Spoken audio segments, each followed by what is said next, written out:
Hola y bienvenidos a Mira, un canal de comunicación con programas sobre diversos asuntos educativos.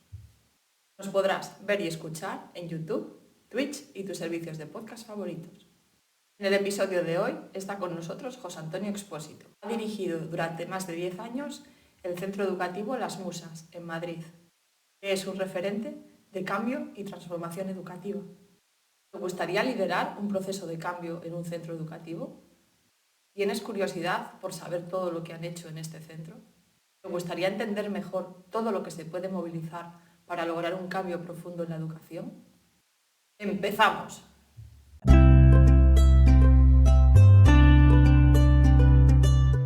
Hola, hola, hola, buenos días. Estamos en un nuevo directo de Mira, en esta ocasión con José Antonio Expósito. Hola, buenos días, José Antonio, ¿qué tal? Buenos días, Carmen. ¿No se me oye? Sí, te escucho. Te voy a presentar para nuestra audiencia en primer lugar, si te parece bien. Bien. Pues hoy tenemos a un invitado muy especial.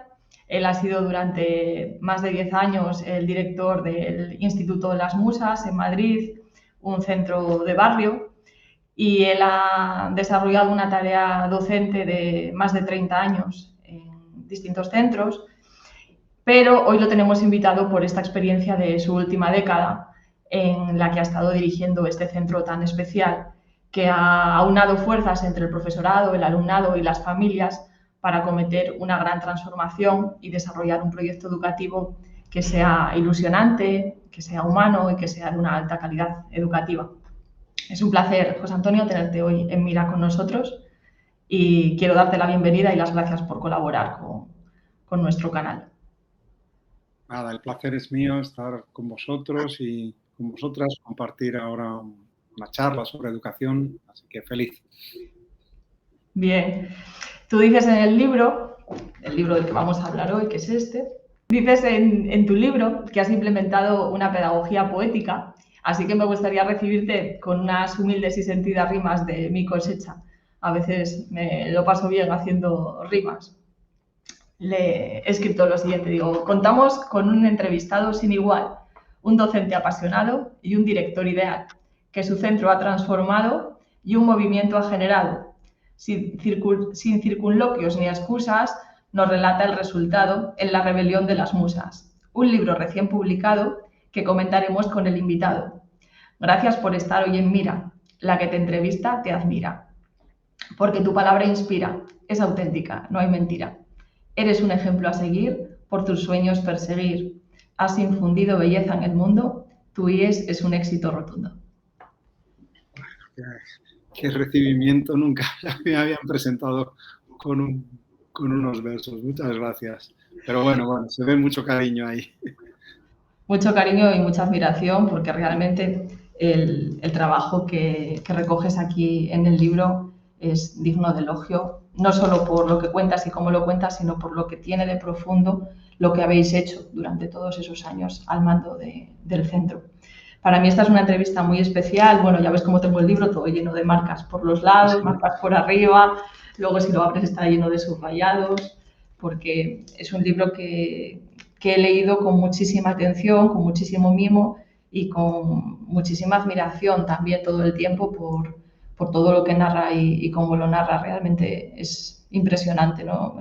Cuando les comentaba a amistades que se lo tenían que leer, que se lo tenían que comprar, siempre repetía la misma frase, ¿no? Decía, es brutal, es brutal. O sea, a nivel informal, esa es la mejor definición que podría dar del libro. Me parece realmente que todas las personas que nos dedicamos a la educación tendríamos que leerlo. Muchísimas gracias por todas esas palabras que me sonrojas. Y bueno, pues se ha intentado en ese libro pues recoger lo que hemos hecho durante pues, más de 10 años al frente de la dirección del IES Las Musas.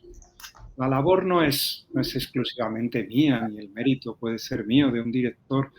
Es un equipo maravilloso con el que he podido contar, de más de 100 profesores cada año, que se renovaban. Además, había jubilaciones, profesores nuevos, interinos, que entraban, salían.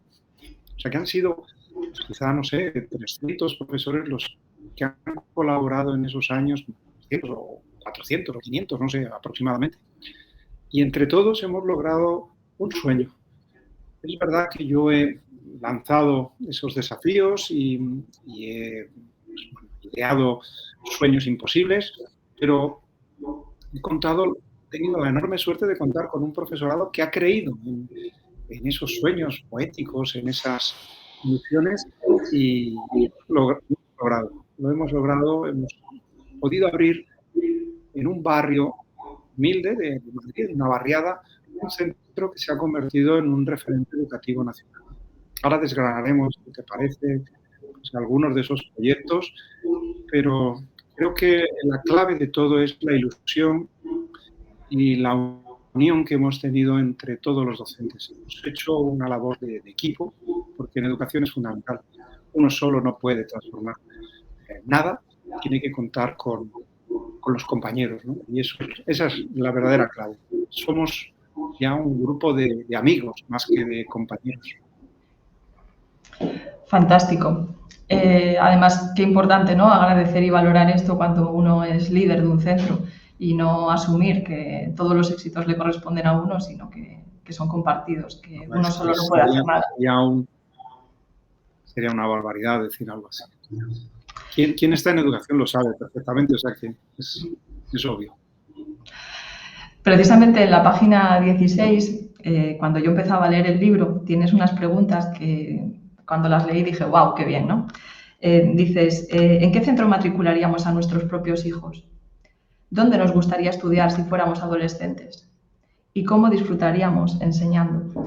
Y yo pensaba, esto es clave, ¿no? Porque hay mucha pedagogía que vende humo, hay mucho autor que afirma cuestiones muy variadas, pero cuando alguien que está en la dirección se plantea estas tres preguntas, se da cuenta de la complejidad de dar respuesta satisfactoria a las tres, ¿no? Conseguir que el claustro esté a gusto, que el claustro quiera trabajar allí y quiera disfrutar, que disfrute enseñando. Conseguir que los adolescentes quieran estar en ese centro, que les guste su centro, que disfruten de su centro, que se sientan orgullosos de su centro. Y también las familias que quieran matricularlas en el centro, ¿no? Me parece que son tres elementos de máxima importancia que tienen que ir en conjunción, que no vale que las familias estén muy contentas si el profesorado no lo está o que los alumnos estén muy contentos si las familias no lo están. Y cuando leía esta afirmación en la página ya 16, decía yo, el libro promete, ¿no? Aquí no nos van a vender humo, aquí nos van a contar algo que va a responder a estas tres cuestiones. No me equivoco, ¿verdad? Bueno, fíjate que además cuando yo accedí a la dirección, estábamos a punto de entrar a desarrollar la implantación de una nueva ley educativa. Y realmente lo que menos me preocupaba en ese momento, digo esto para que veáis el caso concreto, creo que un director lo que tiene que plantearse es cómo hacer un centro atractivo para alumnos, profesores y familias. Esa es la clave, porque si lo que estás es apegado a la ley, vas a cometer errores. Errores quizá no administrativos, pero sí mucho más profundos, que es la verdadera educación. He visto muchas veces a directores enfangarse en la legislación, en la informática, en las aplicaciones porque tienen que perfilar detalles y se olvidan entonces de lo que es lo sustancial, el profesor, el alumno y la familia. Si uno se pone en el papel de un alumno, pues tiene que buscar un centro que le acoja, que le despierte sueños, que le inspire. Tiene que pensar en un docente que se sienta a gusto, cómodo. El director y el equipo directivo siempre tiene que asumir la función de estar al servicio de los profesores. Hay algunos equipos directivos que ven que siendo autoritarios, poniendo muchas normas y orden, en el centro van a conseguir llegar lejos. Al revés, no llegan a ningún sitio. Si no comprendes esto, que tú como director estás al servicio de todos tus compañeros para propiciarles las mejores circunstancias para que ellos puedan explicar y puedan abordar la enseñanza desde el lugar más propicio y darles medios, proporcionarles aulas idóneas y estar atento a qué es lo que verdaderamente necesitan. Y lo mismo sucede con las familias. Si tú no llevarías a tu hijo a ese centro, pues entonces poco puedes pensar que los demás lo van a hacer. ¿Por qué lo van a hacer los demás si tú no llevarías a tu hijo a tu propio centro? Ahí se cae todo el planteamiento. Y por lo tanto, esas son 3 cuestiones primordiales. Bien, si te parece vamos a ir desglosando el libro por parrafitos, con ideas, con cosas que he ido señalando, con estas marquitas que le iba poniendo por la derecha. Y tengo otra afirmación en la página 18 en la que hablas de cómo es la convivencia con el alumnado, que es algo clave. Leo algunas de las frases que tengo aquí señaladas. Dice, convivimos profesores y alumnos en las clases, pero sobre todo fuera de ellas y del horario establecido.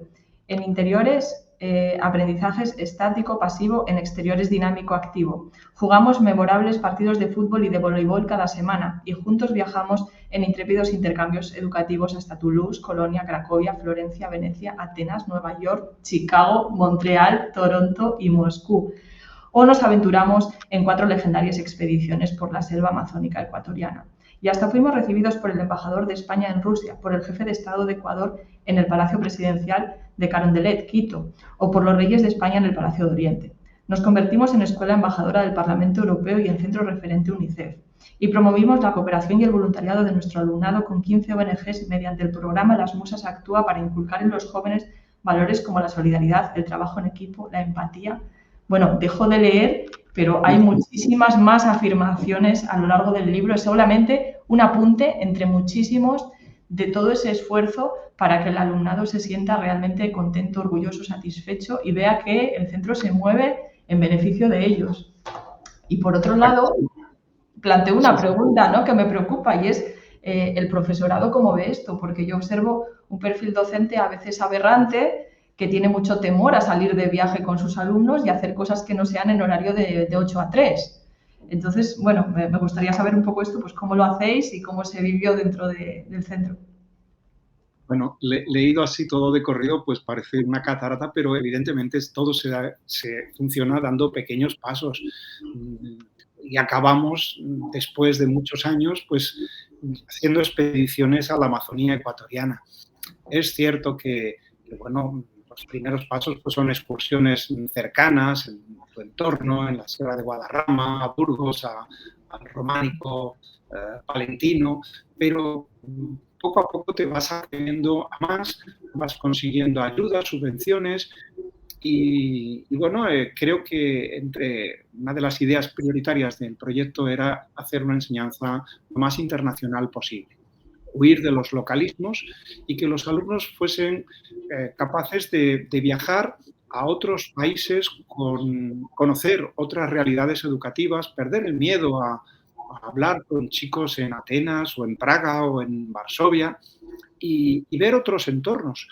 Eso sin duda favorece el conocimiento de idiomas y también luego después has puesto una semilla para que estos chicos en la universidad pierdan el temor a solicitar becas Erasmus.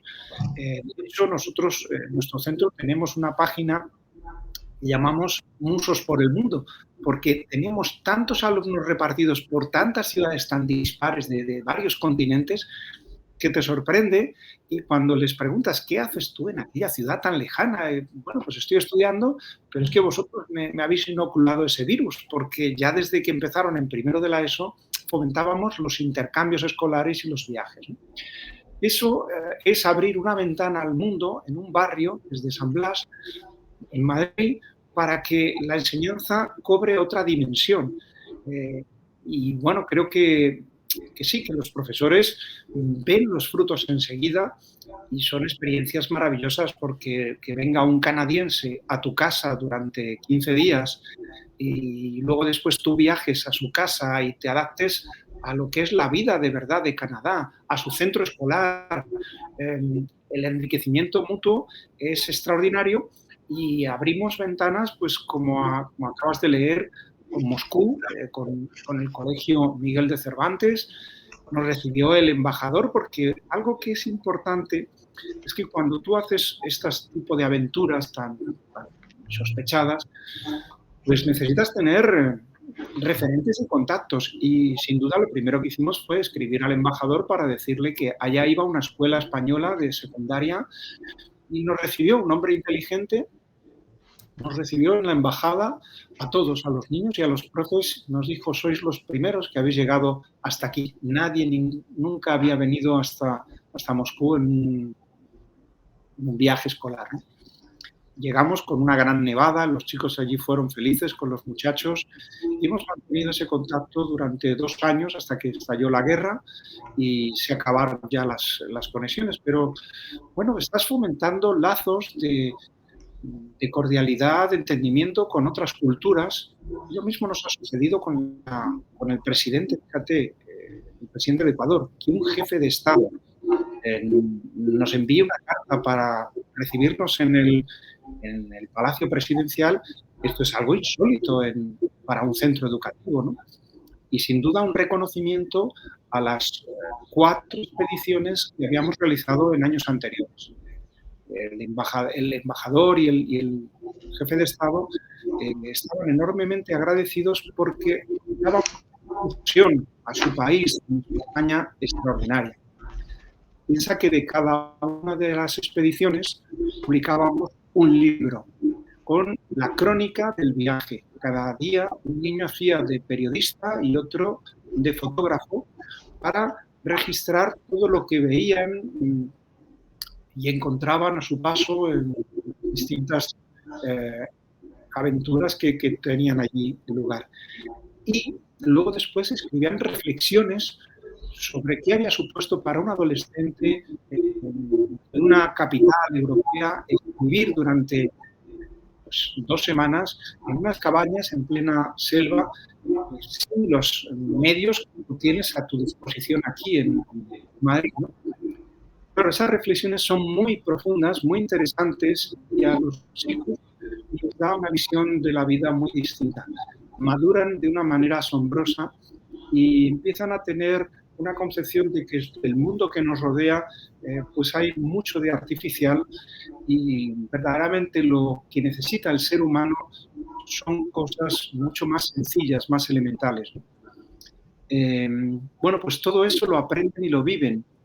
Y, como te decía, lo publicamos cada una de las expediciones con un libro.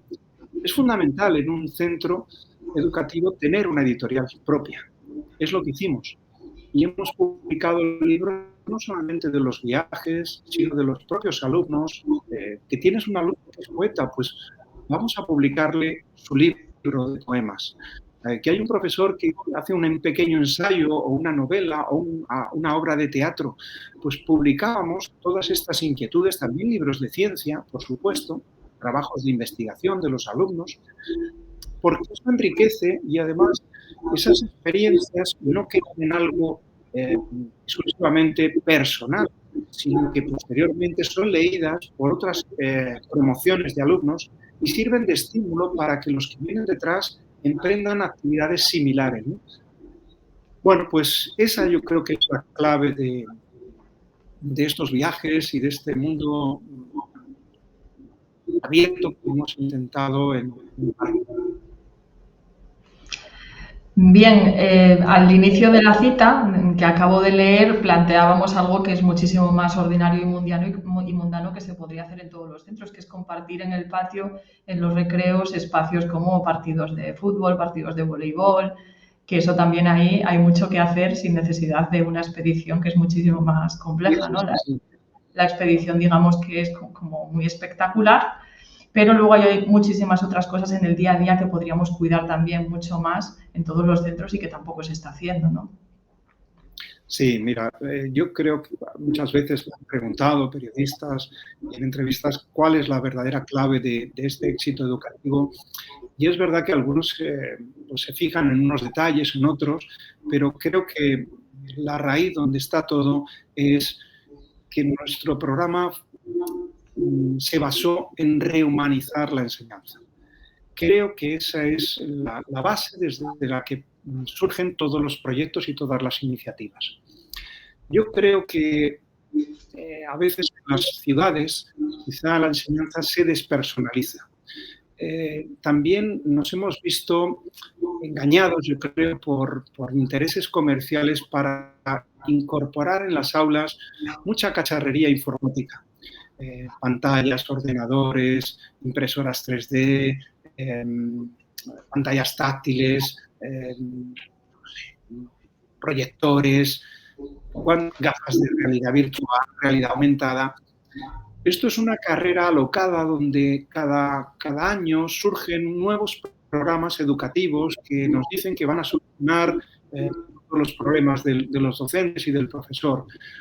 Y entonces, en esa carrera se va deshumanizando la enseñanza porque le damos el protagonismo a programas y a la tecnología en lugar de darle toda la relevancia al profesor. Ese es uno de los grandes errores de estos últimos años. Confiar en exceso en que la tecnología nos iba a solucionar todos los problemas. Y nos hemos dado cuenta que cuando realmente uno avanza, tiene problemas de cualquier tipo, quien lo soluciona no es una máquina ni es un programa informático, sino un docente. Los directores reclamamos a las administraciones que lo que necesitamos son especialistas, son profesores, son auxiliares, ayudantes, desdobles. Todo esto se hace con personas y psicólogos, enfermeros. Todo ese personal es fundamental en un centro y no tanta cacharrería informática. Por lo tanto, decía que rehumanizar la enseñanza es lo que realmente permite al alumno despegar. Los griegos ya nos dan una muestra de ello. Sócrates, Platón, dialogaban con sus alumnos permanentemente, paseando por los jardines. Y creo que esa cercanía, esa proximidad, es la esencia de la verdadera educación. El alumno aprende no solamente conocimiento, sino la actitud del maestro, la forma de estar y de ser en el mundo. Y lo conoces al profesor no solamente cuando explica física, matemáticas, sino cuando dialogas de lo cotidiano y abordas problemas del día a día, de su vida, de nuestra vida, de la de todos, ¿no? Ese ejemplo mayor es el que da más profundamente. Y convivir en otros ambientes que no son solamente el aula, fuera de cenar un día con los chicos, desayunar, jugar un partido de fútbol, ir al cine, hacer una vida pues como de convivencia, ¿no? Viajar con ellos y sufrir las penalidades que se pueden sufrir en cualquier experiencia de este tipo y cómo abordarlas, cómo salir adelante. Bueno, pues esa cercanía, esa convivencia crean una confianza en el alumno hacia su profesor que a veces he escuchado a muchos de nuestros alumnos decir: no le puedo fallar a esta profesora, sé cómo es, sé cómo se desvive, sé cómo siente y vive la educación y yo voy a hacer un esfuerzo porque esta mujer se lo merece. Esa es la verdadera enseñanza, cuando se ha establecido ese lazo entre el alumno y el profesor. Ahora bien, en una enseñanza donde un profesor debe atender a la semana a cerca de 200 alumnos, 180, es muy difícil llegar a ese entendimiento y esa proximidad con los niños. Creo que, claro, 30 alumnos o 35 alumnos por clase multiplicado por 4, 5, 6 grupos que a veces pues, tiene que tener un profesor, pues hace que el conocimiento sea muy escaso, ¿no? Y eso hay que intentar evadirlo, reconducirlo. Por supuesto, ahí no tenemos nosotros potestad, sino que es el ministerio o la consejería quien determina el número de alumnos por aula. Pero se pueden hacer pequeñas cosas en los centros, como nosotros hicimos con las asignaturas trimestrales, para intentar reducir el número de alumnos que tiene que tratar un profesor a lo largo de una semana. Pero bueno, son pequeñas iniciativas que fomentan ese espíritu de diálogo, de concordia y de entendimiento. Sin él, la enseñanza está perdida. Voy a leer unas frases que están relacionadas con esto que acabas de plantear, para que nuestros seguidores en el canal quieran acercarse a leer el libro y seguir sabiendo más del tema. Página 112 dices: la cercanía entre profesor y alumno propio de las etapas de infantil y primaria, donde los tutores saben hasta cómo se llama el perro y el hámster del niño, desaparece progresivamente en secundaria y bachillerato. En 2017 organizamos emparejamientos de las citadas asignaturas de 2 horas para impartirlas por cuatrimestres. Dividimos el curso académico en 2 periodos de igual duración. En cada uno de ellos, los alumnos cursaban de forma íntegra una de las materias, pero con una carga lectiva de 4 horas semanales en vez de cursar 2 materias de 2 horas durante todo el año. Es decir, que habéis promovido que los docentes puedan conocer mejor a los alumnos durante un cuatrimestre con carácter más intensivo que no como se estaba haciendo antes, porque para los alumnos que además pasan a secundaria y empiezan a tener tantísimos tutores y tantísimas asignaturas, pues se hace todavía más complicado tener éxito que si fuese de otro modo. Y con esta nueva organización que habéis promovido, sí, que tú ya nos estabas anticipando, lo habéis logrado, ¿no? Hacer las asignaturas cuatrimestrales en vez de anuales y que un docente pueda estar con ese grupo de alumnos el doble de tiempo en un cuatrimestre para que sea más intenso. Sí, es algo muy sencillo, que lo copiamos en este caso de Canadá. Vimos que ellos tenían este sistema y nos pareció muy coherente. De tal manera que el grupo A tiene 4 horas de música, el grupo B tiene 4 horas de plástica en lugar de 2. Y cuando llega el segundo cuatrimestre se intercambian, por lo tanto, pues no se pierden contenidos, no se aumenta el número de horas ni para el muchacho ni para el profesorado, y el coste es de 0 euros. Es una medida muy simple, siempre que la he explicado a jefes de estudio y directores, pues se asombran pero algo tan sencillo, ¿cómo no hemos sido capaces de verlo antes, no? Bueno, pues así sucede. Muchas veces tienes que plantearte darle la vuelta a lo que es lo acostumbrado. Siempre creo que es como el jugador de ajedrez, que a veces piensa siempre los movimientos más lógicos, y cuando haces un movimiento extraño, anómalo, que nadie puede pensar que eso tenga un desarrollo, pues realmente es el camino más certero, ¿no? Bueno, quizá porque la costumbre y la inercia nos lleva siempre a repetir lo que hemos heredado, pero las verdaderas revoluciones consisten en eso, en plantearse todo lo que has heredado y no darlo por válido todo. Hay muchas cosas que funcionan, efectivamente, pero conviene también ser valiente y adentrarse por nuevos caminos. Sí, pues, bueno, esa es una de las claves. Perdona, que te he interrumpido. Sí, dime, Carmen. Quería destacar una frase en relación a lo que habías estado comentando previamente, ¿no? De la importancia de tener esa relación humana, el trato humano, para no irnos demasiado por el tema de la organización en cuatrimestres que habéis hecho, que por muy importante que es, sí, creo que es secundario con respecto a lo que era la idea fundamental de la intervención tuya anterior, que es eso de recuperar lo esencial de la enseñanza, ¿no? Que es la relación directa entre el docente y los estudiantes, esa comunicación, esa convivencia que se pierde, ¿no? En el momento en el que parece que suena el timbre y salimos al recreo se pierde, o que suena el timbre y cogen el autobús o se marchan a sus casas. Y aquí tienes una frase que me parece brillante en la página 99, dices: hay que recuperar lo esencial de la enseñanza, la relación directa entre maestro y alumno, justo lo que todas las leyes sin excepción ignoran. Si no restablecemos el trato cordial y cercano entre docentes y estudiantes, el humanismo perdido, la escuela se convierte en una expendeduría. Necesitamos volver a una educación humana, personalizada, a un número razonable de alumnos por aula, ya que los maestros trabajen el ritmo conveniente de una ocupación intelectual y no con las prisas de un vendedor a comisión. La enseñanza posee su propia cadencia, su tempo, distintos a los de otras actividades. Bien, creo que remacha de alguna manera la idea que tú has estado apuntando. Sí, muy bien. Es evidente porque es que además tenemos ya la mayor aberración es que nos cuentan las horas, los minutos que impartimos de docencia. Esto es algo fruto de trasladar cuestiones que son del mundo empresarial, mercantil, industrial, a la enseñanza. No comprenden que la enseñanza es otra cosa. Y un profesor necesita otro ritmo, como decía ahí en el libro. Hay otra cadencia en la enseñanza distinta a una fábrica.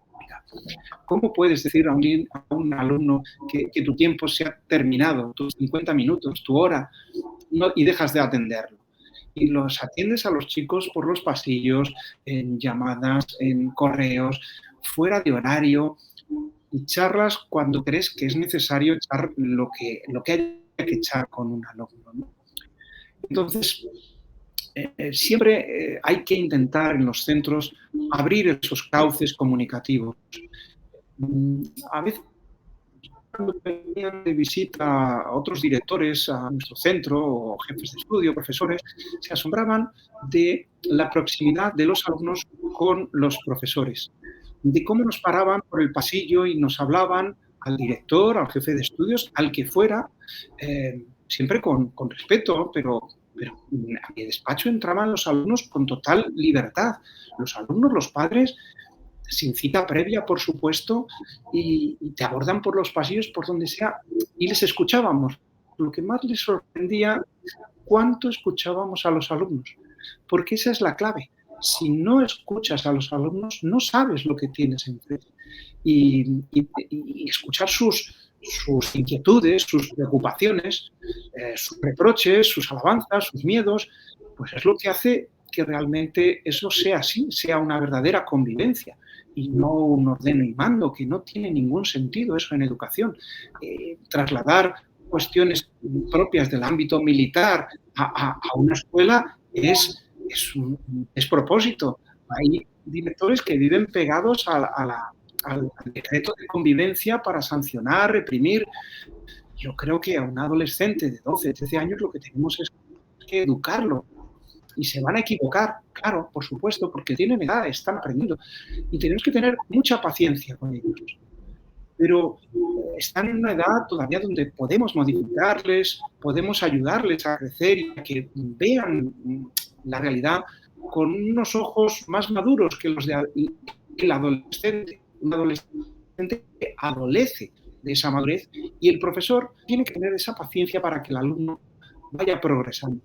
Y eso se hace dialogando, dialogando y dialogando con los alumnos. Un jefe de estudios decía que nuestras aulas están todas acristaladas y los despachos también. Y cuando venían se sorprendían del ambiente sereno que había en las aulas, o presenciaban las conversaciones de un grupo de adolescentes que habían cometido, pues no sé, alguna trastada y cómo la jefa de estudios estaba hablando con ellos, explicándoles una y otra vez, intentando comprender qué es lo que había sucedido, y decían, hacían comentarios como el siguiente: yo eso lo hubiera resuelto en 5 minutos, hubiese sancionado y fuera. Y lleva esa mujer ahí más de 1 hora dialogando con ellos. Digo, claro, pues eso que está haciendo está sembrando calidad educativa para que esos alumnos comprendan qué es lo que sucede, por qué lo han hecho mal y cómo van a avanzar. El ejemplo de ese diálogo permanente permitirá que luego después esos chicos puedan hacer investigación científica porque dialogarán con los investigadores, con los profesores. No hay más que eso en la escuela. Te voy a plantear ahora un par de preguntas sobre lo que estabas comentando. Una sobre, pues eso, ¿no?, la importancia de escuchar a los alumnos, y otra ya a continuación sobre esto de la investigación que empiezas a apuntar. La primera pregunta tiene que ver con esto, ¿no?, de escuchar a los pequeños, ¿no?, y no solo al mundo de los adultos, que supuestamente tenemos más madurez, pero que a lo mejor nos faltan los ojos de la infancia, ¿no?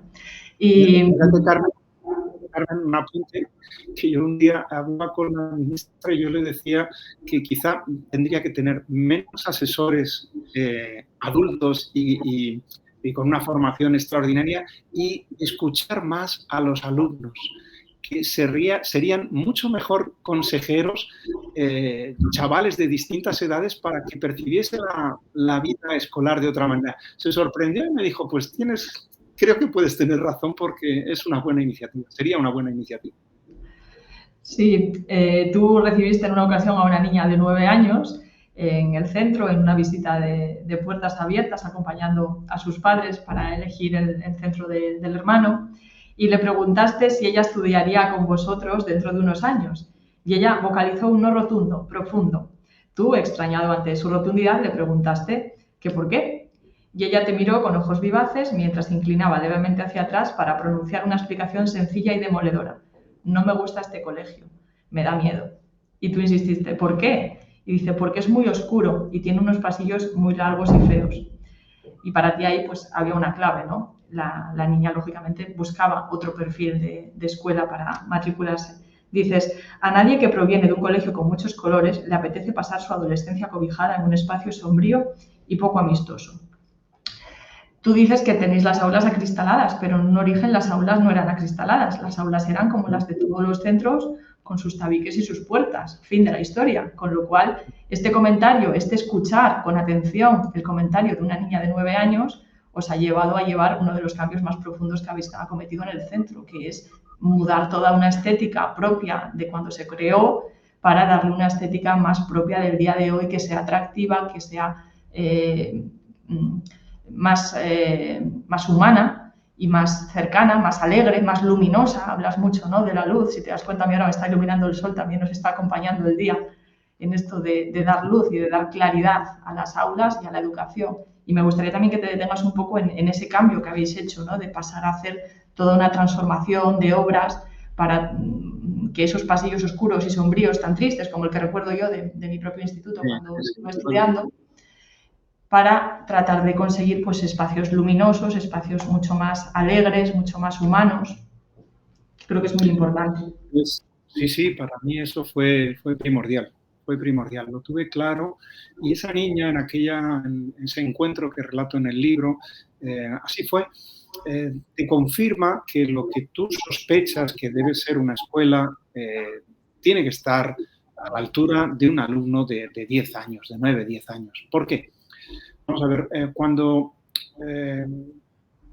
yo accedí a la dirección, el centro, como has dicho, tenía pues 40 años, había sido construido en los años 80 en una barriada de Madrid y bueno, pues con las carencias de aquella época, sin demasiada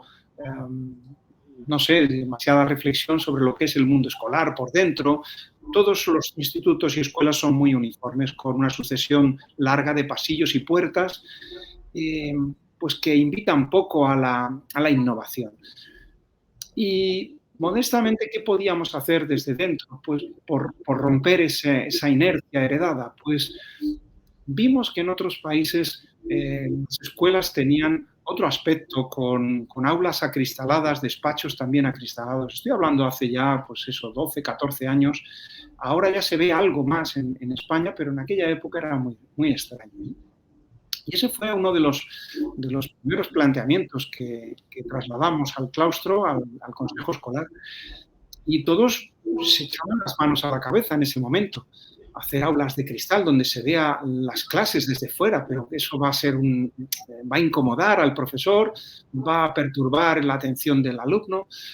Bueno, al principio fue así, efectivamente, porque sacas de su área de confort a unos y a otros y estás creando un modelo inédito hasta entonces. Pero pasados ya unos meses, pronto eso se normalizó, igual que en cualquier empresa. Hoy día es muy normal ver esos espacios abiertos y a través de cristales y se nos ve trabajar, ¿no? En el ámbito docente eso era muy raro. El docente estaba acostumbrado a cerrar su puerta y que nadie lo viera. Y además tenía cierto pudor a que nadie pudiera presenciar sus clases, ¿no? Bueno, pues eso fue una ruptura total, porque de repente entró la claridad, la luz, creamos unos espacios hermosos, bellos. La belleza es primordial en educación. Creo que es la gran olvidada y además debiera ser la belleza el primer artículo de una ley educativa. La belleza educa por sí misma. Es el camino pedagógico más claro, más evidente y que no necesita rodeos ni circunloquios. Esto no es algo que hayamos inventado nosotros, ya lo decía Francisco Giner de los Ríos hace más de 100 años, él y Cosillo y todos los hombres de la institución libre de enseñanza, ¿no? Decían Giner que por la estética a la ética. Ese es el verdadero camino en la escuela, ¿no? Y tenía toda la razón. Cuando tú a un alumno de 12, 16 años le dices que lo más importante en ese momento para él es la escuela, es el estudio, lo que no se puede hacer es escolarizarlos en aulas degradadas, feas, mal iluminadas, persianas que no encajan, ventanas que no encajan, persianas que no ni suben ni bajan, esconchones en las paredes.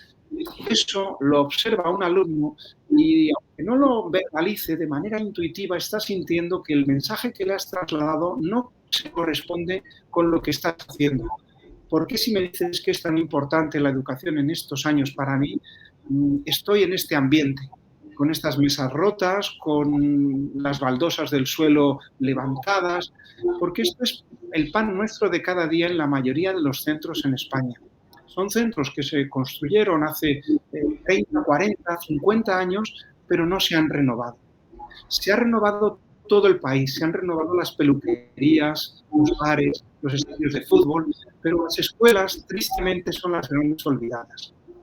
A mí me gusta, por ejemplo, cuando hay elecciones, mirar a través de televisión los colegios electorales de lugares muy alejados de España, desde Orense, Almería, y ves la tristeza de esas ventanitas pequeñas, diminutas, los pasillos, ves el aspecto del mobiliario, que es el mismo verde que lleva con nosotros 40 años y el mismo verde desde Sabadell hasta Cádiz, que ves las mismas mesas, ¿no? Es un color monocorde que invita, como digo, a innovar, ¿no? Y ese aspecto triste es revelador de la consideración que da un país a su escuela y a sus maestros y a sus alumnos. No puede ser que todo evolucione y que las escuelas sean algo así como el atapuerca de la democracia, porque los votantes, cuando van a depositar su voto en la urna, sienten cierta nostalgia al ver incluso reconocer el aula donde han estudiado cuando eran jóvenes, o incluso hasta el pupitre, si ha dado el momento, ¿no? ¿Cómo puede ser eso posible? Eso es un disparate. Si no actualizamos, si no modernizamos los espacios educativos, no conseguiremos ganar el futuro.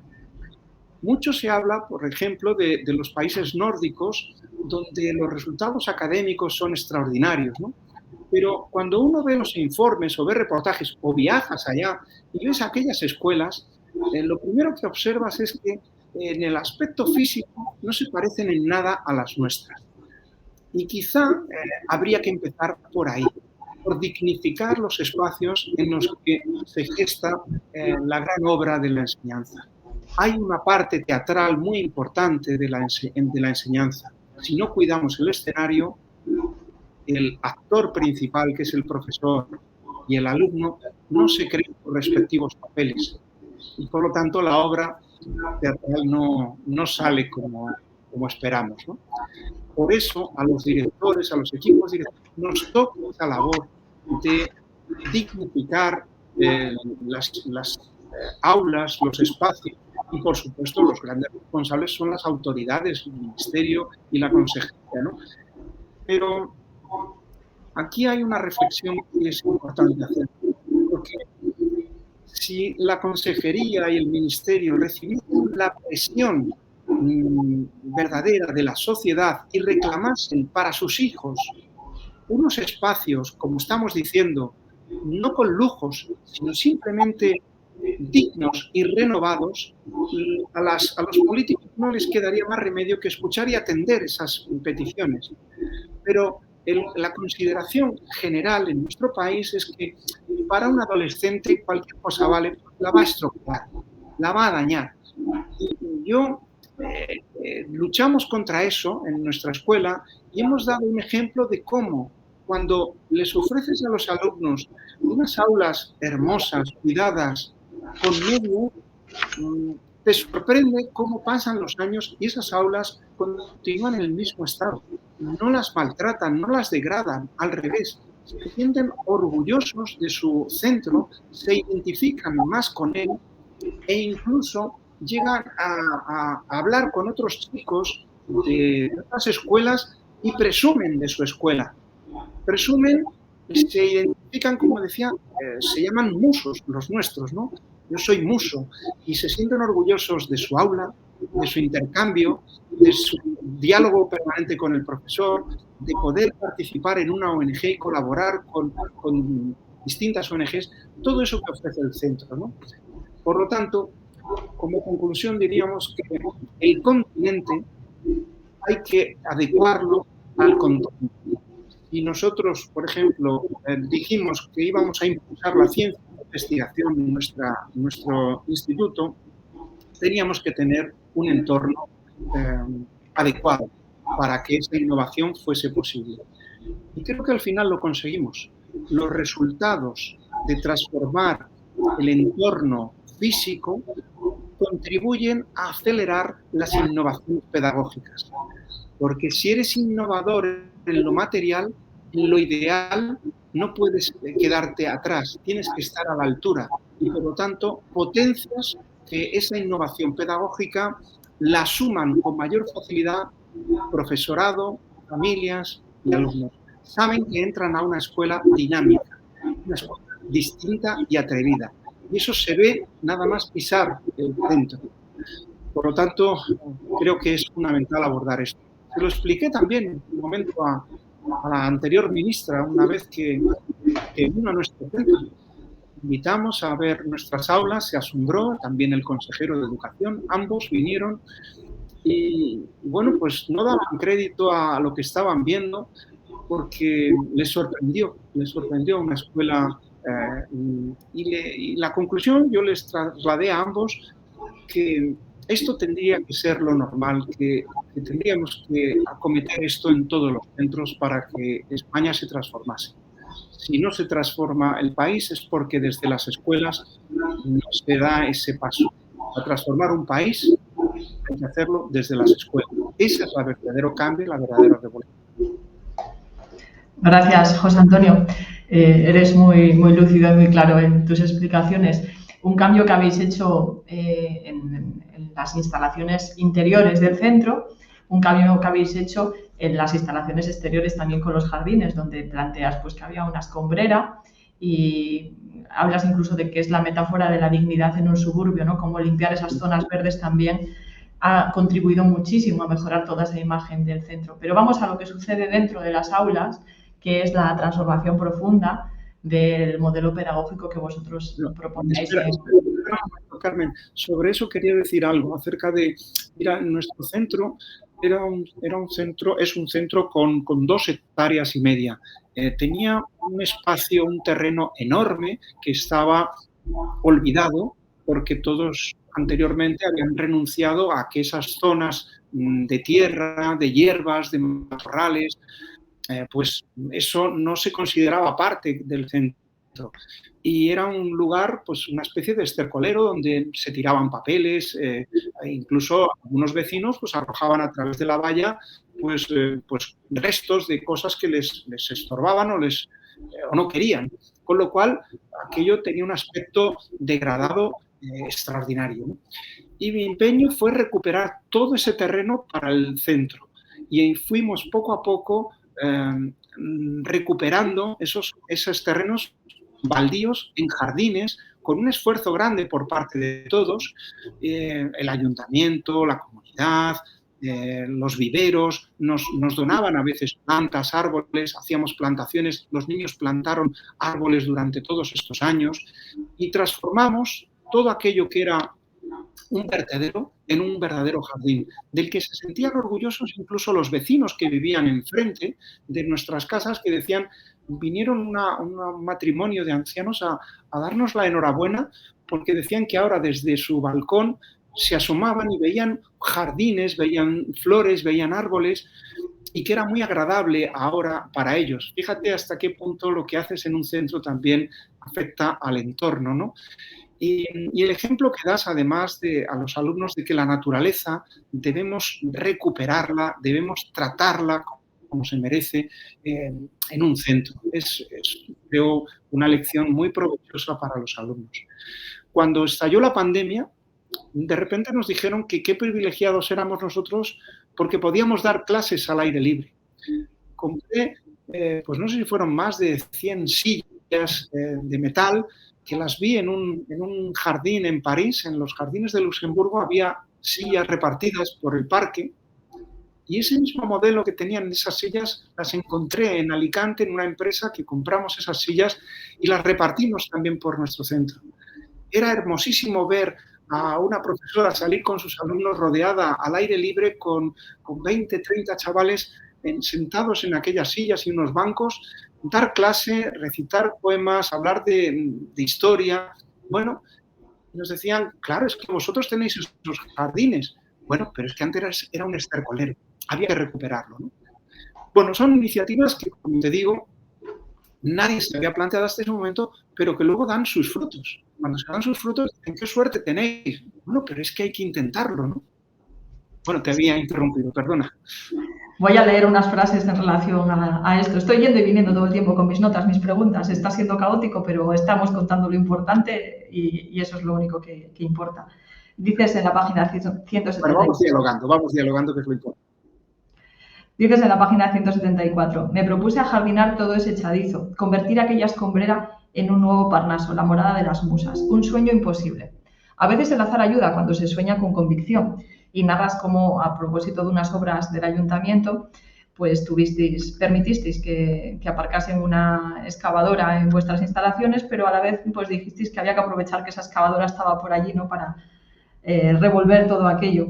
Dices, la excavadora había desnudado... Es que sin aquella excavadora no hubiéramos hecho nada, y fue algo casual, que estaba haciendo el ayuntamiento unas obras cercanas. El señor de la excavadora entró a mi despacho a decirme que si podía aparcar la excavadora dentro porque no la podían dejar en la calle, y negociamos. Yo le dije sí, pero a cambio te voy a pedir durante, no sé si estuvo un mes haciendo esa obra, pues que luego después nos ayudase con esa excavadora a desbrozar, a abrir caminos. Bueno, hizo una labor extraordinaria. O sea que, bueno, a veces la suerte se alía contigo, o intuyes dónde también puedes tener una colaboración. Porque está siempre con una estrategia definida, que es limpiar el jardín, ajardinar, sacar la basura y convertir aquello en algo digno y dejar de ser una escombrera, dejar de ser pues, un barrio cutre, ¿no? Y ponerlo bonito y conseguir infundir esa belleza en el mundo, ¿no?, que es tu proyecto de dirección. Decía, continúo leyendo la cita, dice, la excavadora había desnudado la verdad sepultada entre mucha maleza, cascotes, masas de hierro, trozos de azulejo y ladrillo rotos, bolsas de cemento semienterradas, en fin, sobras de obras vertidas y olvidadas hacía 40 años. No me desanimé. Profesores veteranos me aconsejaban que no dedicase más empeño a algo que nunca había tenido presencia ni relevancia en el centro. Esos espacios eran una renuncia en el tiempo.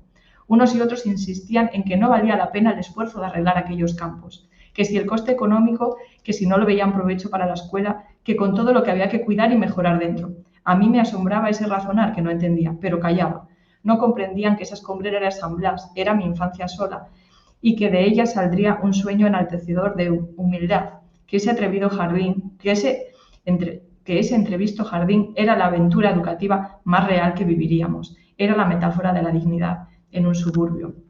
Fíjate luego el valor que ha tenido el jardín en el COVID, incluso planteas que hacíais claustros en el patio abiertos que los podía escuchar cualquiera porque los retransmitíais con el megáfono, conseguisteis unas gradas también aprovechando unas obras que se hicieron, no recuerdo ahora si en el Vicente Calderón. Sí, eso fue también pues, el azar y un poco adelantarte, ¿no? Es verdad que el Atlético de Madrid se trasladó, dejó el estadio que tenían anteriormente, que era el Vicente Calderón, y se trasladaron a una zona de las afueras, como era nuestro barrio, y a escaso, pues no sé, 1 kilómetro, está el nuevo estadio del Metropolitano, del Atlético de Madrid. Y bueno, pues en esos casos, ¿qué hace un director cuando llega a un nuevo vecino? Pues yo le escribí una carta al presidente del Atlético de Madrid, a Cerezo, para darle la bienvenida al barrio como decano de los centros.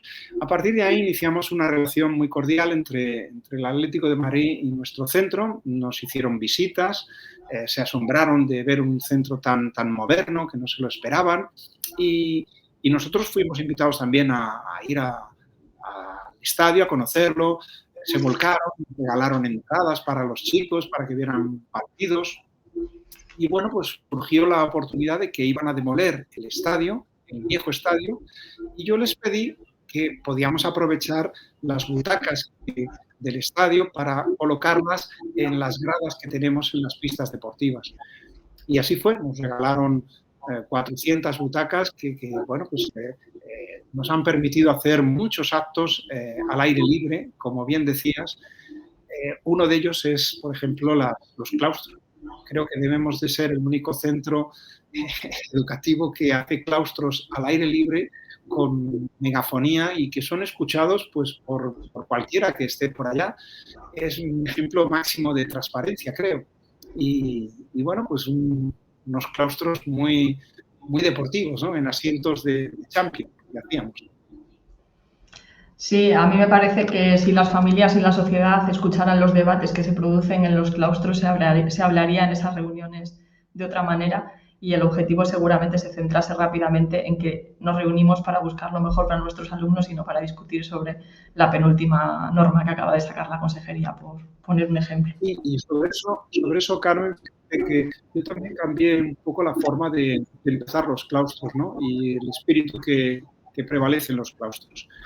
A mí, eso de leer siempre, para comenzar, el acta de la sesión anterior y las puntualizaciones que hace uno u otro, no, yo dije esto, no, esto no era el matiz, todo eso creo que era secundario. Yo abría todos los claustros leyendo un poema que tenía que ver con lo que íbamos a tratar en ese claustro o lo que estaba sucediendo en esos momentos, en esa época en la escuela o en nuestra sociedad. Un poema que servía para dar altura al claustro, arrancar con las miras pues elevadas y recordar a todo el mundo la enorme importancia de la labor que hacemos. No había que enredarse en cuestiones banales, secundarias, muy burocráticas que no sirven para avanzar. Creo que era una buena propuesta el alzar la voz con el verso en un claustro. Era la manera de recordar que nuestra labor intelectual, pedagógica que hacíamos con los alumnos tenía que ser elevada. Y bueno, era ponernos en situación. A partir de ahí, creo que los debates pues, cogían un rumbo diferente. Y bueno, se habló, sí, era un director lírico, ¿no? Y esa obsesión por el verso pues nos llevaba de nuevo a la belleza, que es el gran pilar que teníamos nosotros, de la belleza y la rehumanización. Esos dos pilares han sido la base de nuestra transformación en las musas.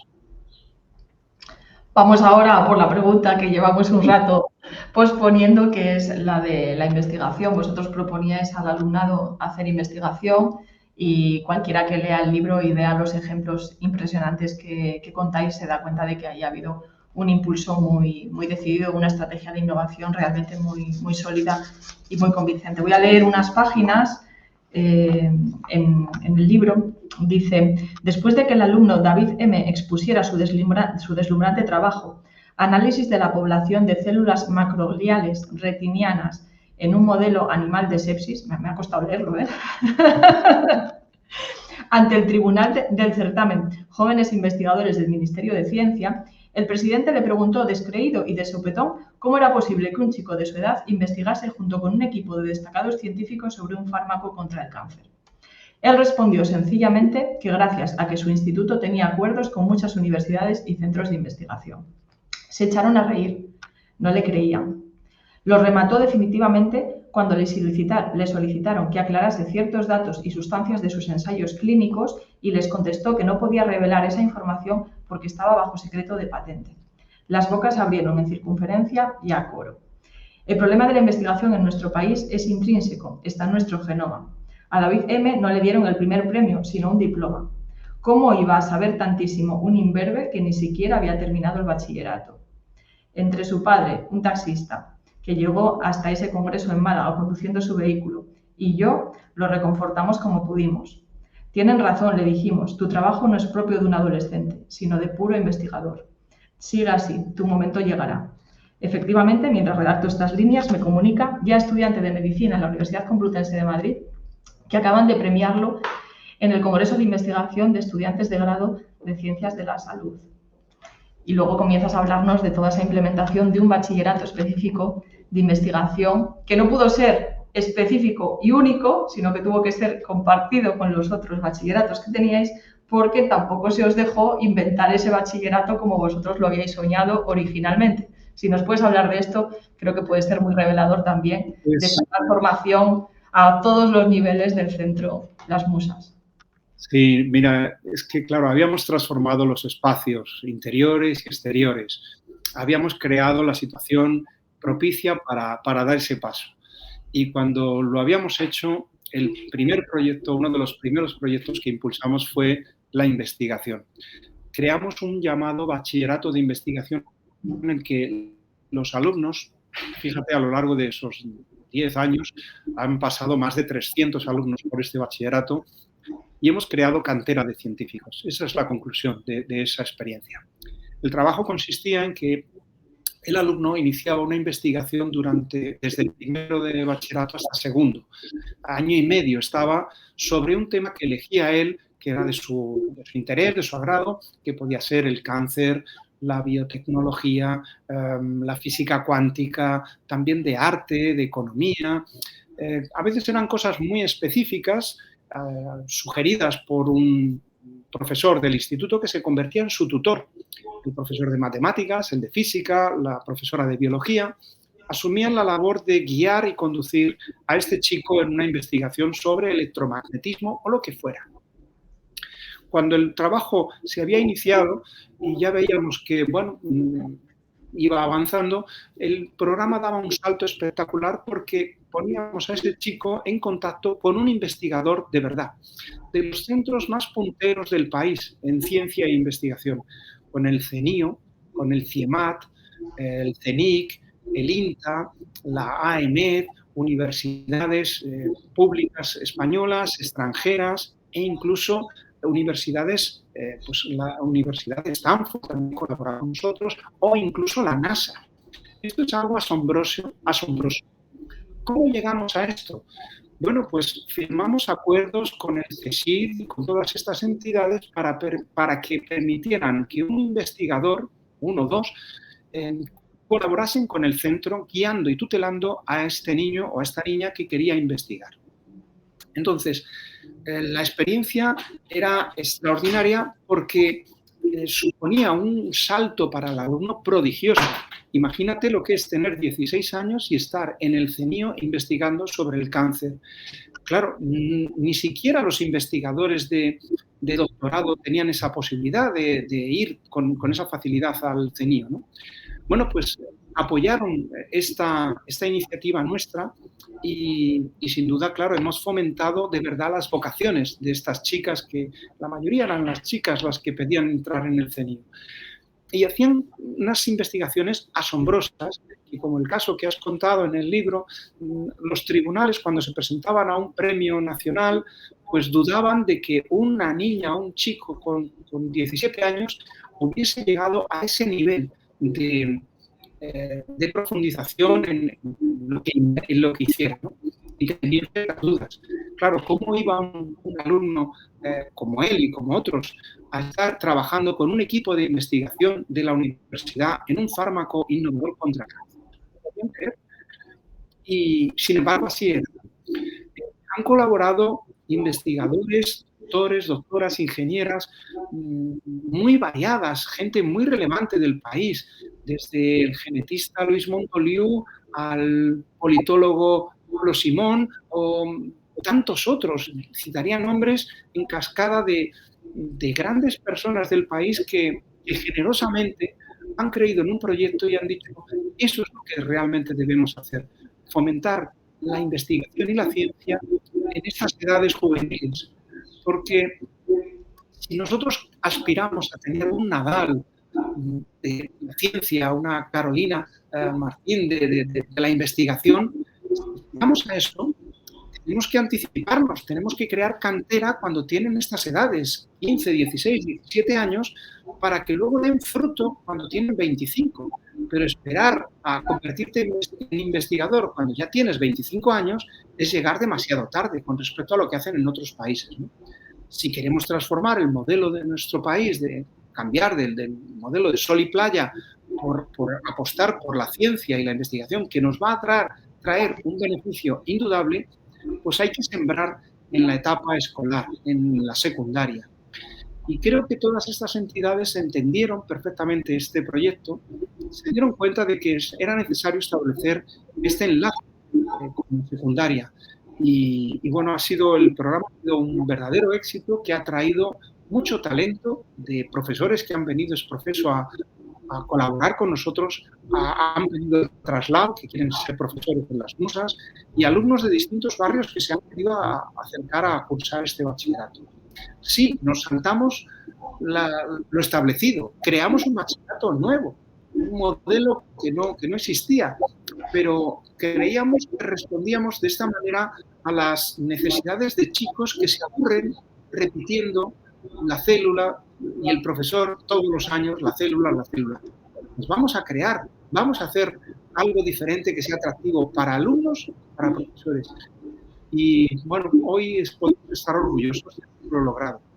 Cuando estos chicos llegaban a la universidad, pues explicaban lo que habían hecho, y cuando regresaban al centro nos contaban cómo lo que habían vivido, esa experiencia en el instituto, había supuesto un salto considerable con respecto a los chicos que venían de otros colegios, tanto públicos como privados.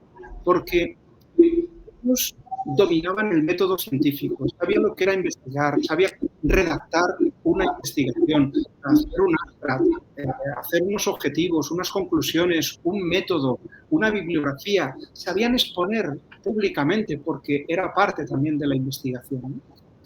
Los chicos, cuando finalizaban su trabajo, que era en torno a unos 40, 50 folios, a veces era casi una especie de TFG, porque incluso algunos investigadores nos decían, superan a veces con creces a las TFGs que tenemos que evaluar a veces en la universidad.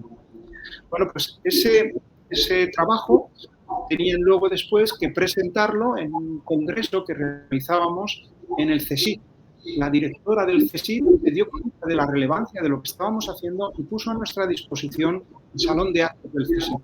Allí durante 3 días realizábamos las 30 o 40 exposiciones de los chicos. Cada chico tenía un cuarto de hora para exponer públicamente su trabajo delante de las familias, los alumnos, los investigadores, e invitábamos también a personalidades de la consejería o del ministerio e incluso de la prensa que vinieron también a constatar lo que se hacía allí.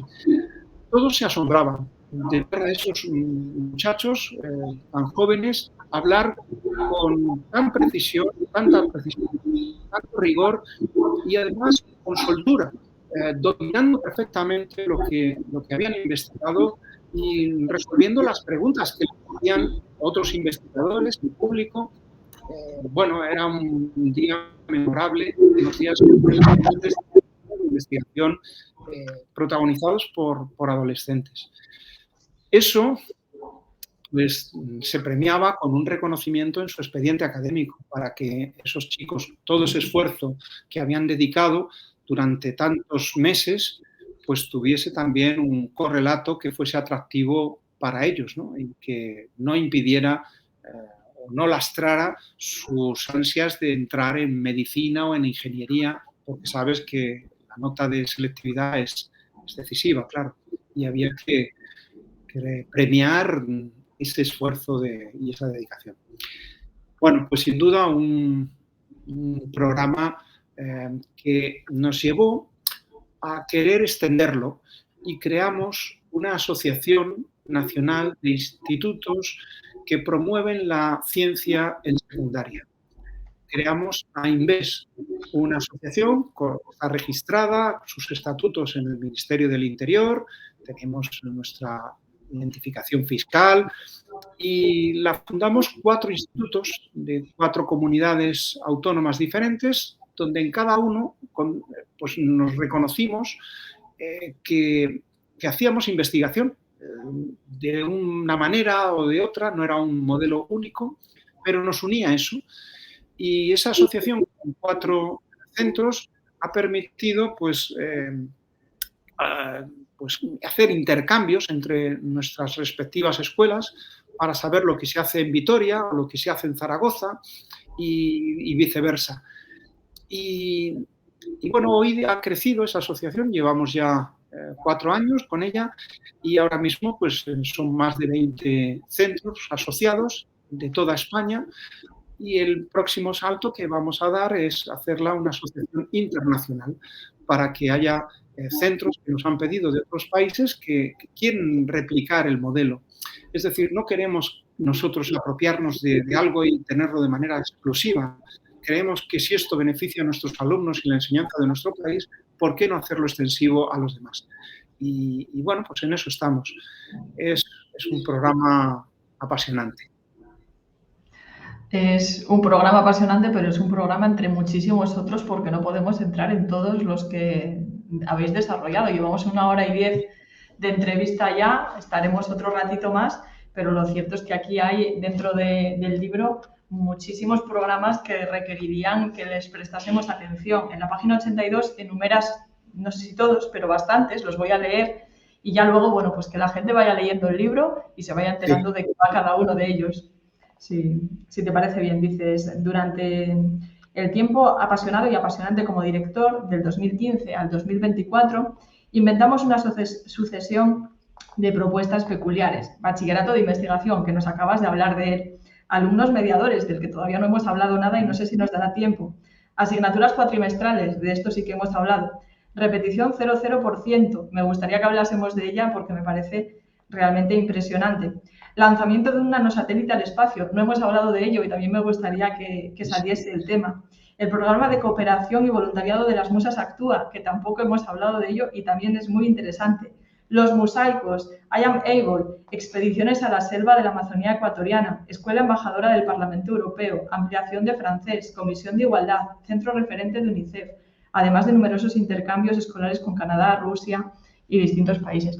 Es decir, que habéis sido una escuela que ha aprovechado la autonomía al máximo, que le ha sacado un partido y un rendimiento brutal a esa oportunidad, ¿no? de tener autonomía y de poder decidir sobre vuestros propios programas, cuando en muchos centros hay miedo a proponerse hacer siquiera solo uno de estos que estás aquí abordando. Y si te parece, vamos a hablar del nanosatélite, que para mí fue una experiencia alucinante, realmente, cuando planteas que en 2020 iniciasteis la aventura más atrevida jamás soñada por ningún centro educativo. Nos propusimos construir y lanzar un nanosatélite al espacio con el objetivo de analizar la información que éste enviase y realizar estudios medioambientales a partir de las imágenes captadas. Todo sucedió tras recibir una llamada de la Embajada de Israel, recién llegada a Madrid, en la que proponía que las Musas se sumase a este proyecto. A menudo la realidad supera la ficción. Tardé un tiempo en asimilar aquella conversación. ¿Cómo iba a suponer que una embajadora se para formularle semejante iniciativa? La sorpresa de todos los compañeros fue formidable, aunque nos hayamos mal acostumbrado a que todo era posible en las Musas. Enseguida mantuvimos los primeros encuentros para profundizar en la propuesta. Bueno, ahí os embarcáis en una aventura que esto las personas que nos siguen la tienen que leer con sus ojos, con el libro en las manos y realmente alucinar, porque a mí me parece de los programas educativos más extraordinarios que cabría suponer. No sé si nos quieres comentar algo respecto a esto. Yo me planteo, ¿tú sabías algo de nanosatélites cuando recibisteis esta propuesta? Porque yo imagino que esto me llega a mi despacho de la facultad y alucinaría totalmente, no sé. No, que voy a saber, no sabía una palabra, tú imagínate, yo soy doctor en filología hispánica y mi mundo es la poesía, con lo cual, pues de nanosatélites no tenía ningún conocimiento, ¿no? Ahora tampoco, pero bueno, algo me suenan las cosas. En aquella época, pues yo creo que era el año, no sé si 19 o 20, ya no recuerdo muy bien, pues sí, recibimos esa propuesta porque nos habían visto como un centro tan innovador con la ciencia, con la investigación, que creían que era el centro adecuado para hacer esta iniciativa. Y bueno, la propuesta consistía en eso, en que los alumnos recibieran unas clases durante un año de órbitas, de satélites, del espacio, de componentes, y luego después en un segundo año ensamblaran las piezas del nanosatélite, que por otro lado es un tamaño pues casi como una especie de tamaño de una cajetilla de tabaco un poco más grande, pues ese es el tamaño, ¿no? Y ese nanosatélite pues lo íbamos a insertar dentro de uno de los cohetes que la Unión Europea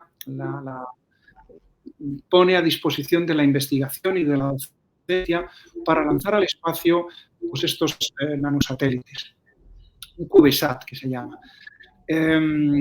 Bueno, pues tienen prioridad además esos nanosatélites para insertarlos en... Ay, Carmen. ¿Sí? Perdona, que es que... para insertarlos en un cohete cuando tienes una iniciativa, en este caso, como te estoy diciendo, docente o investigadora. Y bueno, pues todo pintaba muy bien. Tuvimos reuniones con la ministra, con el consejero, con el teniente general del INTA, con las empresas punteras del país, con Airbus, con Indra, con Telefónica, todas ellas, Hispasat, todas nos daban muy buenas palabras, decían que el proyecto les parecía asombroso y que, bueno, pues que ellos estaban a nuestra disposición para ayudarnos, pero al final pasaban los meses, pasaban los años, y cuando en el segundo año vimos que no se materializaban la financiación, pues nos sorprendimos porque los niños estaban avanzando y habían hecho progresos extraordinarios. Sin embargo, bueno, los niños eran capaces, compramos e instalamos, fíjate, esto es por lo menos lo que quedó, instalamos la primera estación de seguimiento aeroespacial en un instituto de secundaria en toda Europa. Compramos todos los componentes en Estados Unidos, los importamos y siguiendo pues, bueno, la guía de uno de los ingenieros, instalamos aquello y los alumnos, era asombroso verles manejar el programa, como cada vez que pasaban los satélites por encima de nuestro instituto, que pasan a diario por nuestras cabezas, ¿no? Los que emiten en abierto, los NOAA, pues podían captar las señales y además hacer el seguimiento. Ellos anunciaban a la hora a la que pasaba. A las 12:18 pasa, vamos al profe, que vamos a captarlo, para captar señales, para captar alguna fotografía, para luego después hacer una investigación sobre, pues por ejemplo, cuando el volcán de La Palma, ellos aprovecharon esas posibilidades para ver desde el aire cómo estaba aquella situación, hicieron un trabajo extraordinario. Bueno, como digo, la financiación no llegó, fue una decepción grande. Y yo les decía a las autoridades, cualquier programa de publicidad para incentivar la ciencia entre las niñas, que era además una de las prioridades del programa, cuesta menos dinero que lo que estamos pidiendo nosotros para hacer esta experiencia. Sin embargo, no lo consideraron, no creyeron, en fin, no sé cuántos obstáculos tuvimos. Nos pilló también la pandemia, con lo cual todo fue mucho más difícil, pero el resultado fue que fomentamos las vocaciones de ciencia entre las niñas y que algunas de ellas, pues acabaron estudiando. Cuento en el libro el caso de una de ellas que está ya terminando sus estudios de astrofísica en Holanda, otra que ha sido también ingeniera, otra chica que quiso ser piloto de avión y el resto de la clase, todos ellos están cursando carreras de ciencias. De los 25 chicos que formaban parte del programa, creo que 20 y tantos estaban ahora mismo en esas programas, ¿no? O sea que el éxito fue rotundo, creo. Sí, en el libro planteas, dices, quienes fallaron en esta empresa no fueron los niños ni los profesores, sino las autoridades educativas. No la respaldaron como esperábamos. Tampoco hubo suerte con la financiación por parte de las compañías aeroespaciales españolas. Una tristeza.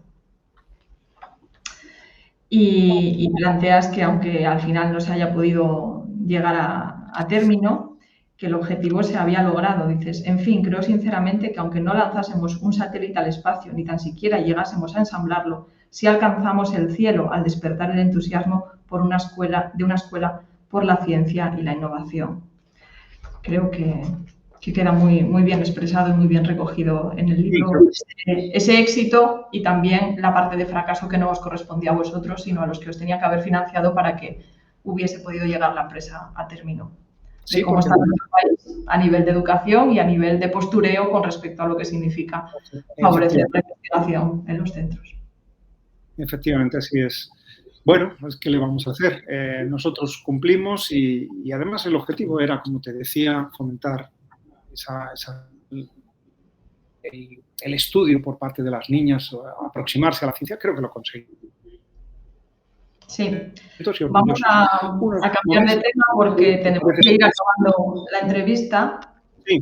Y me gustaría que no dejásemos de hablar de un asunto que a mí me toca especialmente porque recientemente se ha defendido una tesis doctoral que he dirigido sobre la repetición de curso y que tiene que ver con la medida que habéis promovido en el centro de que no haya repetición, de dar todo el apoyo que sea necesario a los muchachos para que la repetición sea del 0%.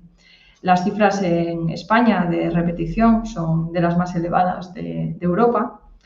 Y dices en el libro, nos atraía la aspiración de no dejar a ningún niño atrás. Éramos un puñado de Quijotes. Sabíamos que la estrategia de la repetición de curso, tan indiscutible en nuestro país para los alumnos con dificultades académicas, se convertía en la antesala del abandono escolar.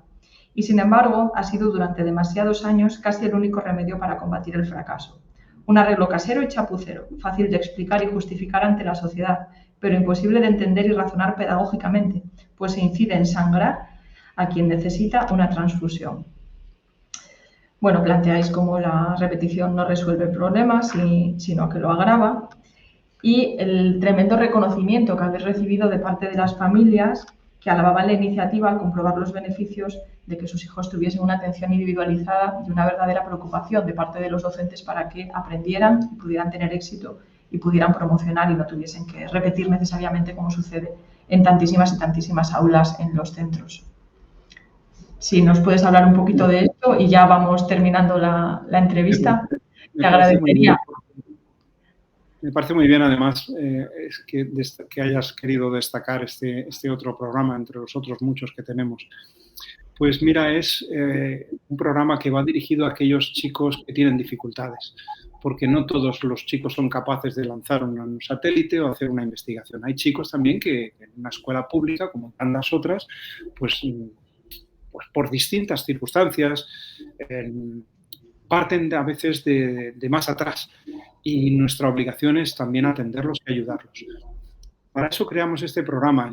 Nos planteamos, como he dicho antes, las cosas siempre darles la vuelta. Antes de que la ley nueva promoviera o incentivara que la medida de la repetición de curso no era el recurso prioritario, nosotros lo hicimos antes.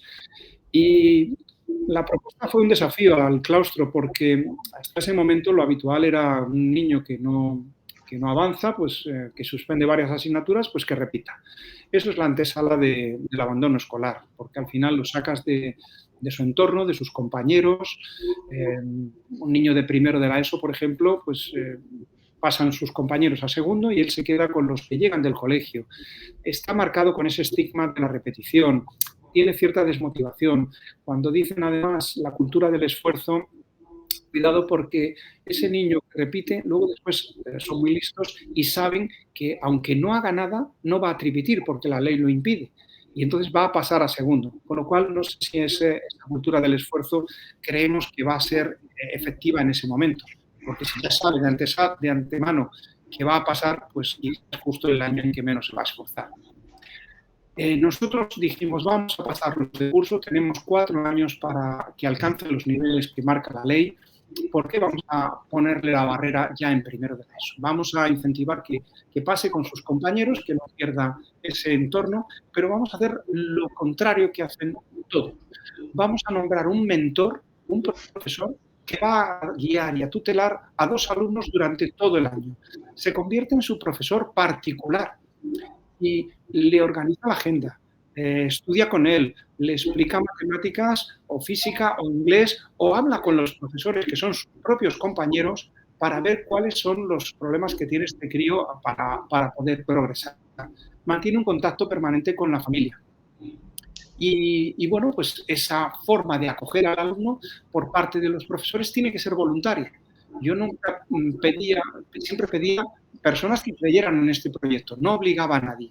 El profesor al final establece un vínculo emocional con ese alumno extraordinario que va a permitir que el alumno pues también se sienta reconocido y avanzan juntos.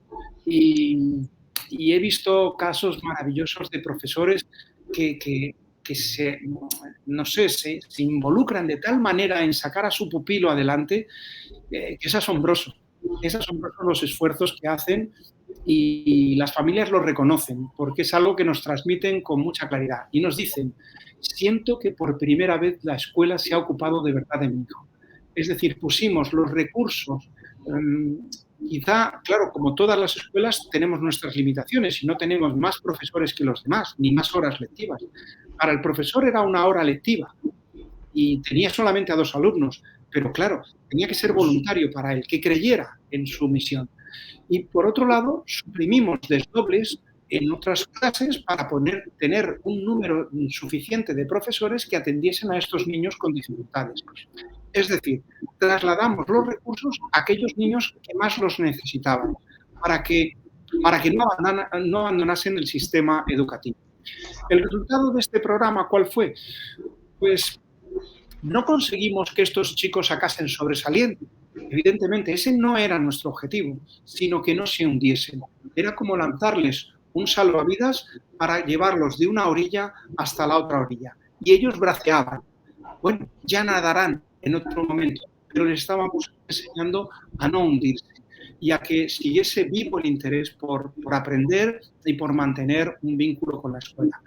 El objetivo se consiguió y permanece el programa como un programa de los más efectivos que hemos desarrollado, pero sin tener tampoco por parte de la administración ni un reconocimiento ni un mayor número de profesores o de horas.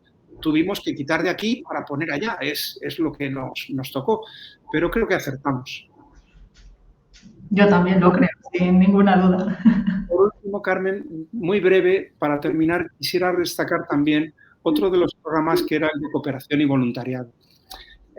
Porque formar alumnos brillantes, una alumna, una matemática extraordinaria o un ingeniero fantástico, eso está muy bien, pero tienen que tener valores.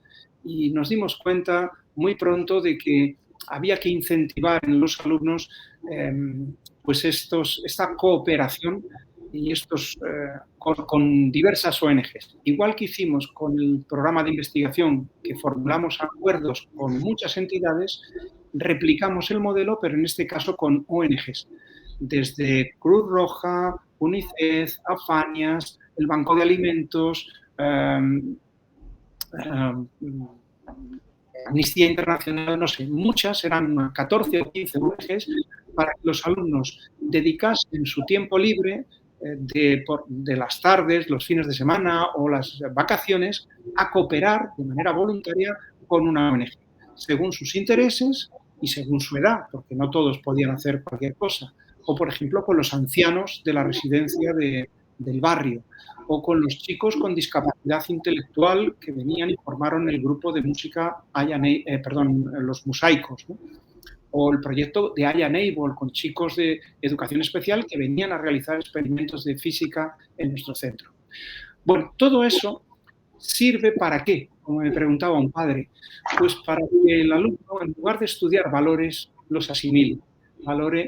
Asimile la cooperación, la empatía, el trabajo en equipo, la solidaridad, Cuando lo haces a esas edades tempranas, de 16, 14 años, eso cala y ya tienes una persona solidaria, un ingeniero solidario o una matemática pues cooperante, porque lo han interiorizado, lo han vivido, han visto lo que es pues el banco de alimentos, han trabajado allí, han cooperado, lo han interiorizado y eso dará frutos cuando luego después esos chicos sean adultos. Por lo tanto, una escuela, para ser verdaderamente una escuela completa, debe formar a los alumnos tanto en habilidades como en valores. Y esto es lo que quisimos hacer con este programa. Cerca de 200 alumnos de manera voluntaria, 180, cooperaban con alguna de estas ONGs y es una faceta de la que quizá más orgulloso nos podemos sentir. Pero quería resaltarlo porque es fundamental en una escuela. Esto también crea un espíritu diferente, tanto para los profesores como para los alumnos y las familias, que también cooperan. También lo tenía aquí destacado, junto con otros temas que ya no vamos a poder hablar por cuestiones de tiempo. Eso ya para el libro, ¿no? El resto ya para el libro. El resto ya se lo tienen que ir a leer al libro, si ya no les voy a hacer yo una sinopsis de mejores párrafos, sino que ya tienen que cada uno de nuestros seguidores buscarlo y hacerlo por sí mismo, pero sí que el programa de cooperación y voluntariado lo tenía aquí señalado. También tenía previsto haber hablado de los resultados académicos, en los que no hemos entrado, pero que también es espectacular y también requiere su capítulo. Lo que pasa que lo mismo que tú planteas, no se habrían logrado los resultados sin todo esto que hemos estado hablando aquí hoy, por eso no he querido poner en primer plano el tema de los resultados, el tema del bilingüismo, cómo lo habéis resuelto, que me parece una manera tremendamente ingeniosa y muy positiva y a imitar por parte de muchísimos centros, así como otros muchos programas e ideas que planteas. Sí que voy a leer una frase que me parece muy buena en relación a este programa de cooperación y voluntariado, que es precisamente esa conversación con el padre, ¿no? Dices, un padre desconcertado me preguntó para qué quería que su hijo contribuyera con una ONG.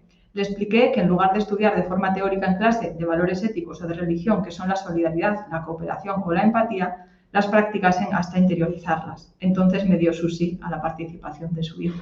Es decir, que muchas veces esto que ahora contamos y que ya se ha hecho ha supuesto un esfuerzo, un tener que hablar con muchas personas, un tener que convencer, a evangelizar a las familias, ¿no? Y convencer, porque de partida pues igual no se ve tan claro como ahora ya una vez hecho lo cuentas y parece muy lógico y muy intuitivo y muy razonable, pero claro, cuando esto lo propones por primera vez hay que explicarlo y tienes que captar a personas para que entiendan tu lógica y la acepten y colaboren y participen.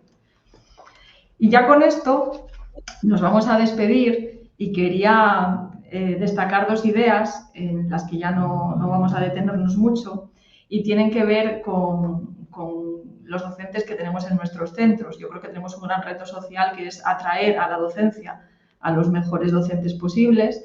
Tú lo dices muy claramente en la página 119, dice, la clave es atraer hacia la educación a las mentes más brillantes de cada territorio. Tal y como está pensada ahora la educación, no atrae a las mentes más brillantes de cada territorio. Esas mentes se marchan a otro tipo de titulaciones, se van a medicina, se van a ingeniería, se van a arquitectura, se van a otras cosas, pero necesitamos que esas mentes brillantes vengan a la educación, con lo cual ahí tenemos un problema social en el que tenemos que incidir. Y luego también en la página 97 hablas de que los profesores también se queman, los que tenemos ya en ejercicio. Dices, la sociedad se pregunta extrañada por qué se queman los profesores. La respuesta es esta trilogía de terror. No se les deja ser profesores, se cuestiona cómo realizan su trabajo y se les exige siempre más a cambio de menos, así de sencillo. Yo creo que estas dos reflexiones que haces nos tienen que llevar también a pensar a que es difícil conseguir en los centros una transformación como la que tú has desarrollado en las Musas, porque nuestro país deja mucho que desear en materia de educación, en materia de investigación, en materia de formación de profesorado y, lógicamente, poder llevar a cabo un cambio y una transformación como la que has desarrollado tiene mucho mérito porque son adversidades constantes, continuas, de un lado y de otro, de cómo funciona nuestro sistema educativo, de la inversión que se hace, del crecimiento de la educación, de la mejora de las instalaciones, de la dotación de recursos, etcétera, etcétera. No somos un país que no ha puesto la educación en primer plano ni al profesorado como un agente fundamental para el cambio y la transformación. y quería agradecerte la redacción de todas estas ideas y poder compartirlas en una entrevista contigo, porque creo que de verdad estamos ante un libro genial, genuino, único, muy especial, y tener la oportunidad de hablar contigo y que nos cuentes, compartir algunas de las afirmaciones que aquí están, es una oportunidad única para Mira y realmente estamos muy agradecidos de haber contado con vosotros. Bueno, pues ha sido un placer para mí dialogar contigo y bueno, pues espero que los espectadores pues que lo hayan escuchado, pues que hayan sentido inquietud o hayamos conseguido inspirarles y bueno, tienen el libro para encontrar también otras ideas que has apuntado y que no hemos podido hablar, pero el mensaje tiene que ser también que a pesar de todas las dificultades hay que lanzar un mensaje de optimismo y de confianza al profesorado, de no bajar los brazos, porque en el momento que los profesores bajan los brazos y dicen no se puede, el país está perdido. Hay que seguir manteniendo pues la llama viva de la educación de generaciones que nos han precedido, como los de la Institución Libre de Enseñanza o la generación también de los profesores en la transición democrática, hicieron un esfuerzo enorme en unas circunstancias también muy adversas y nosotros ahora pues sí, tenemos nuestras dificultades, pero no puede cundir el desánimo. Tenemos que esforzarnos y darnos lo mejor de nosotros porque es una profesión apasionante, maravillosa y en nuestras manos está todo. Por eso invito a todos a dar un paso adelante, no hacia atrás. No hay que bajar los brazos, se puede. Nosotros hemos hecho algo de lo que creo que había que hacer, pero son miles de profesores los que en cada lugar de España están dispuestos a dar esa batalla. Así es que adelante y ánimo. Coincido contigo, el cambio se puede. Tú aquí has revelado que se puede y cómo lo habéis hecho vosotros. Y esto es inspirador para docentes, es inspirador sobre todo, pienso, para equipos directivos y para personas que van a liderar el cambio en sus instituciones. Y creo de verdad que es de valorar y elogiar que alguien que se acaba de jubilar se dedique el tiempo a escribir un libro, a compartirlo, a colaborar en entrevistas con los medios de comunicación para divulgar, para que todos vuestros secretos, para que todas vuestras cosas, decisiones y pequeñas cuestiones del día a día se hagan públicas, se haga transparente, como esos claustros que hacíais en el patio, y la sociedad sepa cómo se puede llevar a cabo ese cambio y todos luchemos para tratar de llevarlo a cabo en las distintas escuelas del territorio. Muchas gracias, José Antonio. Gracias a ti, Carmen. Y un saludo a los oyentes. Hemos tenido personas conectadas en línea, pero nadie se ha animado a través del chat a formularnos preguntas. Pues os habéis perdido la oportunidad. Tenéis que ir al libro a buscar las respuestas, no hay alternativa. Pues si os parece, dejamos aquí la transmisión y seguimos haciendo entrevistas en el canal con personas especiales y que nos ayuden a mejorar nuestros centros educativos y llevar a cabo todas esas transformaciones que son necesarias, como la que José Antonio nos ha compartido en su centro, Las Musas. Gracias, José Antonio. Gracias a ti, Carmen. Adiós. Adiós. Nos vemos.